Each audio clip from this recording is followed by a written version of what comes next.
take the lead in the oil that they so desperately depend on. Let's introduce Srinjoy, who continues to be with us. Colonel Utkarsh Rathod is in our studios there. Sierra Claire is also joining us, foreign policy expert. We also have Pathik Ritwan connected with us as a geopolitical analyst. Good morning to all of you. Thank you very much for taking out your time. Srinjoy, the key takeaways and the highlights do you believe that President Trump this time has given in his address to the nation, to the United States of America? Well, to get to the Strait of Hormuz first, yes, he's right. The Americans do not need oil from the Strait of Hormuz. But even before the war, the Strait of Hormuz was open, and all oil supplies to all the countries that needed oil from the strait, through the Strait of Hormuz, whether it was India or China or Japan or South Korea or Western Europe, they got the oil whenever it was necessary. And even now, the Iranians have said, look here, our friends will get the oil, whether it's China, whether it's Russia, whether it's India. And we've also heard that the Japanese have cut a deal with the Iranians. So their ships can also go through the Strait of Hormuz. So as a result, this entire thing is because of the war. If there hadn't been a war, then Iran would not have closed the Strait of Hormuz. And if the Strait of Hormuz would not have been closed, there was no need for other countries that get oil through the Strait of Hormuz to quote, cherish, unquote, it. So this cherish issue is really because of the war. That's something the president should be thinking about. If there hadn't been a war, there would be no need to cherish it. Well, because he believes that he's doing a good thing as far as bringing world peace, and for that he very well deserves a Nobel Peace Prize. But Sierra, what are the points that you would want to range, when it comes to the beginning of Operation Epic Fury, to what President Trump has said back then, to today's statement, there are stark differences. Well, I mean, I think it was clear in his speech. He said the objectives have remained clear throughout the operation, and I do believe that that's true. Other things have shifted. The fact that NATO, it seems to be uninterested in defending their own oil. It's not our oil. That changes things. And of course, we're partnering with Israel. We are also working with our Gulf partners, and the fact of how they've stepped up, I think, has actually changed things in the operation in the sense that it's accelerated. We've been able to achieve our goals. As President Trump said, the Iranian military being decimated in only a matter of weeks. So there may have been some things that changed, but in terms of the actual objectives of the operation, I don't think those ever changed. No, but Pathikrit, wasn't a nuclear disarmament one of the objectives where President Trump had mentioned that had been completely obliterated when it comes to the facilities when the June conflict happened last year? And didn't he appeal to the people of Iran to, rise up against the Iranian regime themselves? Wasn't the regime change one of the objectives? Well, I don't think only 2 days back we heard President Trump warning Iran about the Strait of Hormuz. What happened to that? Uh, that means there has been a climb down. And one of the reasons for the climb down is primarily because in every war that US got involved in the last few decades, it has been backed by NATO. This time there is no NATO, no country is willing to involved in this. Now, number two, yes, you're right. Last year they said they've obliterated all the nuclear facilities in Fordo, Isfahan. What happened to that? Number three, the regime is not gone. Some leaders are gone. Today, IRGC is actually controlling the regime. Number four, what was the end objective of United States? Is it regime change? Is it about destruction of the nuclear weapons? Or is it something completely expecting people to take over the streets and create anarchy and throw away the government, which did not happen? When it comes to the Strait of Hormuz, the Strait of Hormuz remains open for us. It is the Americans who threatened that if there is no deal, they would be putting their Marines into the Kharg Island. Is it still on or is it off? That's number four. Number five, the missiles keep on hitting. Are they going to exit the war even when the Arab states are at the receiving end of the drone attacks and the missile attacks? It is true. There is no comparison between the American capacity and the Iranians.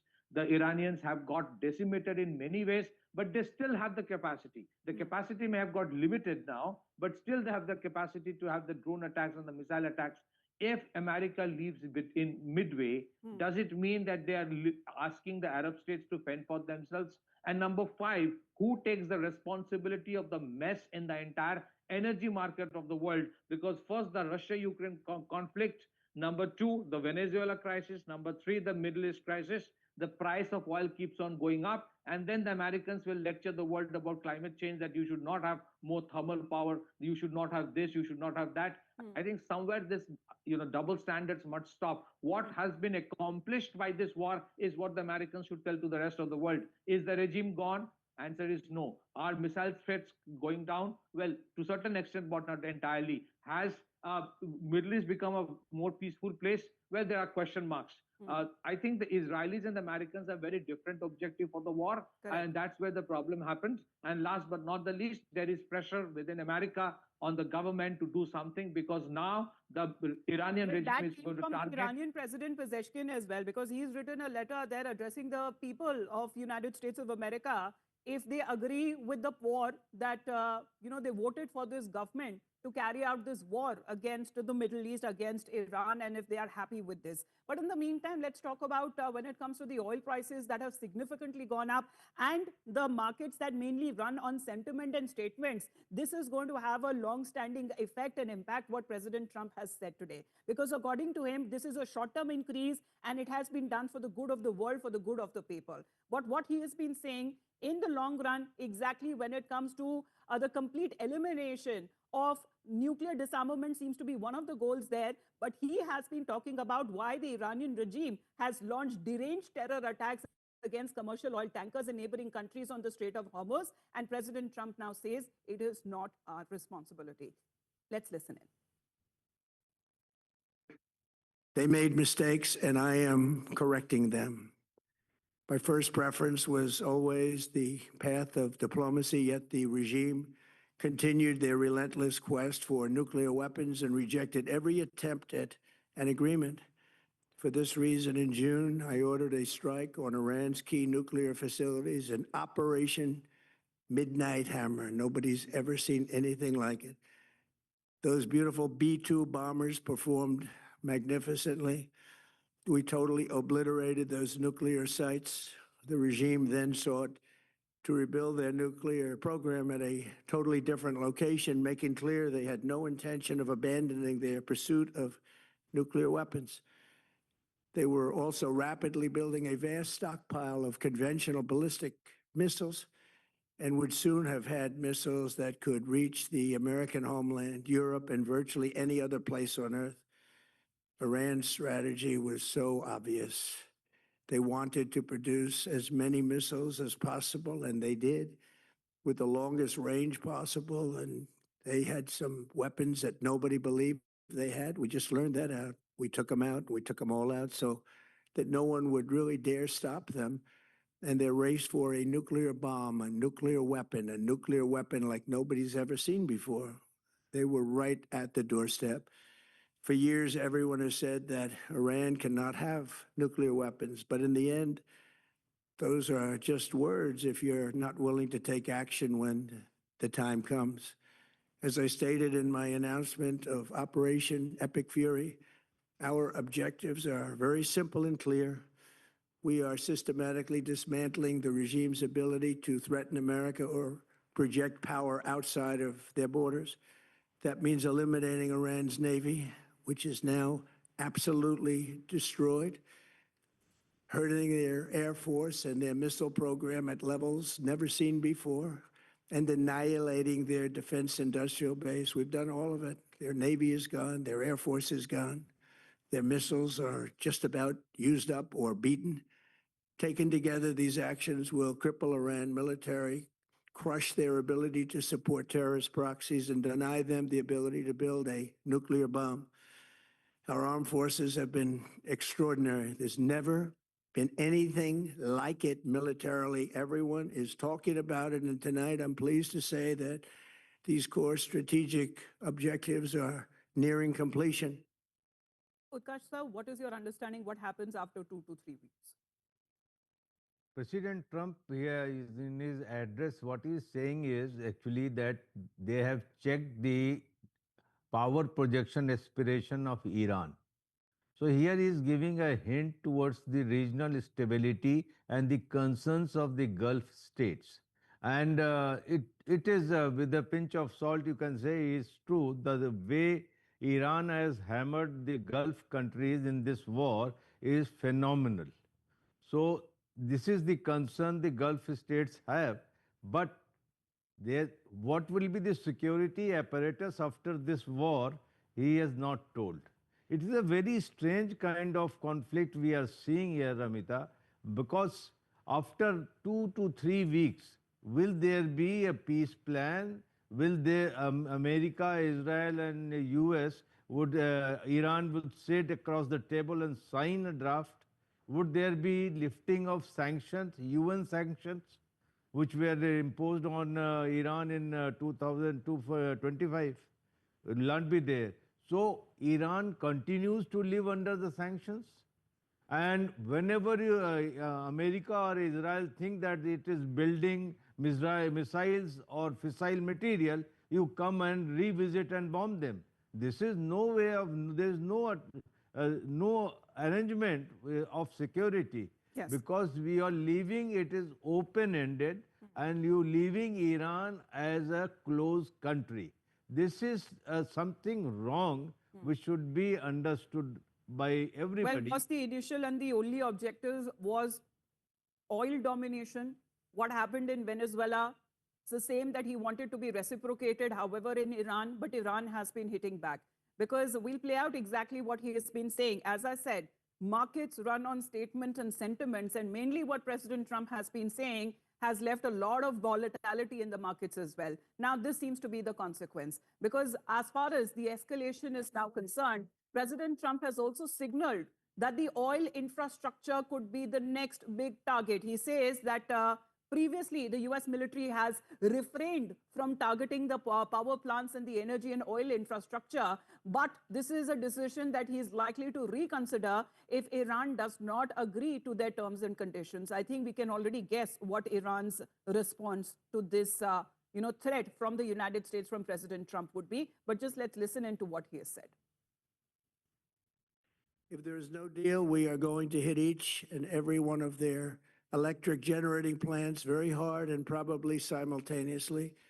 We have not hit their oil, even though that's the easiest target of all, because it would not give them even a small chance of survival or rebuilding. But we could hit it and it would be gone, and there's not a thing they could do about it. They have no anti-aircraft equipment. Their radar is 100% annihilated. We are unstoppable as a military force. The nuclear sites that we obliterated with the B-2 bombers have been hit so hard that it would take months to get near the nuclear dust. And we have it under intense satellite surveillance and control. If we see them make a move, even a move for it, we'll hit them with missiles very hard again. We have all the cards, they have none. It's very important.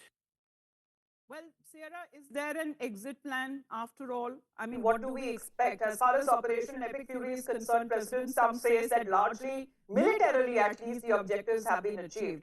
But you had jointly launched 3 strikes with Israel. However, Israel doesn't want this war to end. In fact, it wants the US support and help to actually, even when it comes to the destruction of power plants and critical electric facilities is also concerned, Israel does not want the war to stop.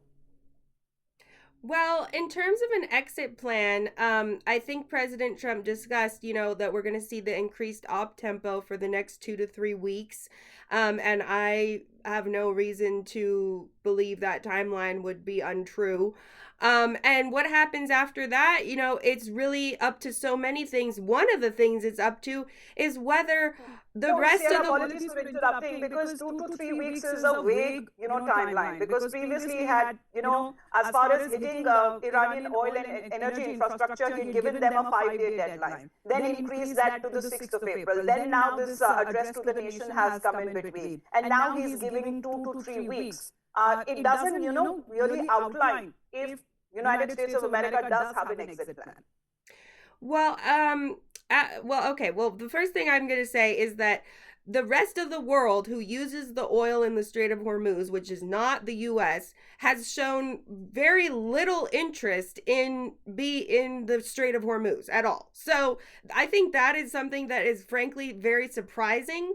And I can't say whether the Trump administration may have predicted that or not, but it seems quite shocking. So I think that affects the exit plan, whether or not these people are going to show an interest in their own energy. In terms of the rest Why of shocking? They were neither consulted nor asked. To be a part of this war. This is something that they are bearing the brunt, along with the other countries who are pretty far from the Strait of Hormuz, but have a direct line as far as their energy infrastructure is concerned. They are dependent on it. So what is their fault? Well, they, as you said, they are dependent on the energy that goes through the Strait of Hormuz. The United States has taken out, as President Trump said, the radars, the air launchers, everything that would be a danger to them. And this is the perfect time for them to come in and defend their own energy routes. And so it's just kind of surprising that they don't have an interest in doing that. In terms of the rest of the exit plan, and, as you said, Israel's involved here as well. I think that Israel, what their piece has been militarily has been to put pressure on the regime. The United States has been focused on eliminating threats, missiles, military objectives. Israel's been putting pressure on the regime, and those two things work in tandem. And so we are seeing right now these negotiations that President Trump is having. Israel has been fighting this war on multiple fronts. It is not just Iran, but against the Iranian proxies as well, to which one of those demands that Iran had also sought when it comes to seeking for a possible ceasefire or dialogue was protection for the Iranian proxies as well. But as I said, markets run on statements and sentiments, and this is the immediate impact that what we are looking at. Let's put out a breaking update. Oil prices have now gone up. President Trump's threat to hit Iran extremely hard, bringing it back to Stone Age. And this is the impact. Brent future when prices goes up 4% to exceed $105 per barrel. Well, that seems to be the current scenario, what we are looking at, Patikrit. We have seen those days as well when oil prices touch nearly $120 per barrel, and this is going to have a cascading effect. Well, US was always, the power projection of US was always pivoted around being the net security guarantor of the world, and the world trusted the Americans. But if you see what has been happening for quite some time, is that there is a war that they unilaterally get into, and then there's a mess. There is no conclusion of the closure of the issue, and then it creates a void, and the problem can persist. The same is the problem with East Europe, the Russia-Ukraine conflict, or in many other places, including the AFPAC region and now the Middle East. So what happens now is this: if the price of oil keeps on rising, one can say that, look, Strait of Hormuz is not where the Americans depend on. But when the price of oil keeps on rising because of the crisis in Strait of Hormuz, the Americans will not be spared from that either. They will also suffer. Secondly, the bigger issue is this, that every time the Americans get into a conflict, where is the consultation? Yes, there is no denial of the fact that the Iranian regime has been responsible for funding proxy terror organizations. And to that extent, most of the countries, including India, are very uncomfortable with that. Yes. I think the Israelis still have an ultimate objective to protect their own turf and to take care of what is happening over there and counter the Israelis. It's about their existence there, because this has been mentioned by President Trump. If Iran was armed, had a nuclear weapon, then the Middle East and Israel wouldn't have existed. We're going to head into a very, very short break. The coverage continues on the other side. And of course, when it comes to the impact on the markets is something that we're going to see when the markets open up in a short while from now.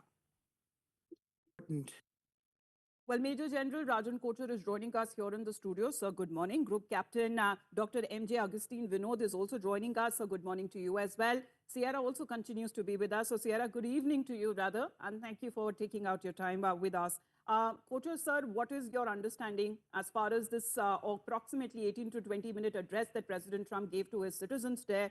What do you believe? Has there been any change or anything new additions that he's made in his address? Good morning, Amita, and thank you for inviting me to the studio.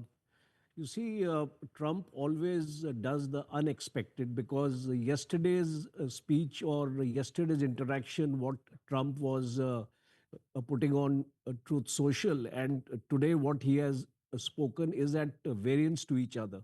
I think possibly an impression was gaining around that US was looking for an off-ramp. So I think from today's statement, what one can analyze is there is no immediate off-ramp in the offing. As a matter of fact, it shows a sign of escalation because Trump is now threatening to take it to the next level and target the energy like oil infrastructure. There was also no mention of NATO in his address today because yesterday there was a talk about NATO being sidelined or US wanting to leave NATO. Right, sir. And what is now important is three things he has mentioned today, and I just like to bring your attention to that. The first thing he mentioned that nuclear sites have been targeted and now they are beyond any kind of a repair. So I think there is a contestation to this because Iran has very categorically stated that all his sites are deep underground, where the GBU 57 bomb is not able to target. So I don't think that statement is, can be taken on the face value. What has been the original target? Because what was the original objective? All of this that President Trump in a way has been suggesting, saying that, you know, the world is being kept safe from a nuclear disarmed, Iran not having a nuclear weapon. I think I will take that answer from, Group Captain Vinod on that, because does it mean that oil is going to be the initial and the only objective? I was going through your post, sir, but I have another breaking update because there has been an immediate impact. Oil prices have soared following President Trump's threat to hit Iran extremely hard. Brent futures go up 4% and has now exceeded the $105 per barrel mark. And this is coming where President Trump has threatened strikes on Iran. Oil has gone up, and this was expected because the volatility that has now been seen, Group Captain, sir, this seems to be a situation where Donald Trump's threat has sparked off price surge, and this is an immediate impact. Absolutely. Thank you for having me over. In fact, listening to him is like flogging myself. But what do? I have to come on your show or other shows, so I have to listen to his speech. And as a student of international relations, I'm at my wit's end. He didn't mention about NATO, but he mentioned about a NATO leader, though. He demeaned Emmanuel Macron from the stage, and he said his wife treats him badly. Be that as it may, coming to oil, I've been saying this for a while. Not only Trump, leaders previously as well, have gone after countries which are oil rich. In the name of freedom, in the name of democracy, and in the name of regime change. Oil has been the prime concern. And countries which have been trading oil in other than dollar, they have gone after them very, very hard. And, the future, or the posterity will bear me out on this. Controlling energy has been the prime concern for the United States. Period. There is nothing beyond and nothing later. Another important thing that he covered was, is whatever he says, that you notice whatever he says, what happens on the ground is exactly opposite. So coming to your original remark or question, of it is, instead of an off ramp, it is going to be too much of a attack in the coming days. I think it is going to be opposite because whatever he has, I mean, I'm just looking at last 15, 20 days. Whatever he has said in previously and what is happening on the ground is exactly opposite. So I feel may not be an off ramp, maybe a peace talk is in the offing. That's my take on the subject. And coming to the most important aspect of what General covered, attacking the nuclear arsenal, any country worth its salt keeps its nuclear warhead much deeper underground. But what we saw in Isfahan was the prime movers or the motors getting hit. That is for sure. So the delivery mechanism, But he did as we can see it on the screen. So is there any, when it comes to a threat of any radiation or something, then what is the IAEA doing in this case? Because that seems to be another concern. If all of this operation that had ended during Operation Midnight Hammer that happened last year in June, then what was the main objective for launching Operation Epic Fury this time? We'll talk about that in detail as well. I just have the markets, sir, have already opened up in Asia, and they seem to be having a counter reaction to earlier what was being anticipated as a possible withdrawal from the war. Because Iranian media seems to have hit back at President Trump and saying that markets trust Iran and not Trump, and saying that the oil surge exposes the market doubts and alleging that President Trump and the United States is the one which is benefiting from the volatility. Well, that seems to be the response that is now coming from the Iranian media reports that they have been saying that what President Trump says does not matter, but what Iran has been projecting, because as far as its dominance over the Strait of Hormuz, where 20% of the global supply that passes through that, well, in a way, Iran has been successful when it comes to weaponizing the Strait of Hormuz. Well, Sierra, what is your contention on this? Because the markets obviously will react and there's going to be an apparent bloodbath. Well, markets do react, as you said, to different statements, but I think if people are making decisions based on Iranian regime propaganda, I'm not sure that those people are making the best decisions or very well informed. But in terms of, President Trump and his address and the Strait of Hormuz, I think that he is very acutely aware of the fact that other people are counting on the strait being opened. And that's why he's talking about preserving the oil infrastructure in Iran that we haven't hit it yet. It doesn't seem like he really wants to hit it. Because at the end of the operation in, possibly 2 to 3 weeks, as he mentioned, the Iranian regime, whoever, he's negotiating with, will hopefully want to start selling oil. I mean, not hopefully, they will want to start selling oil. So, that is, even that calculation is a point that President Trump is very sensitive to these other countries and their oil needs, despite the fact that they have not participated at all in securing the strait. To pay for peace. I mean, if that is the sensitivities that President Trump has been, and when it comes to propaganda, that is subjective.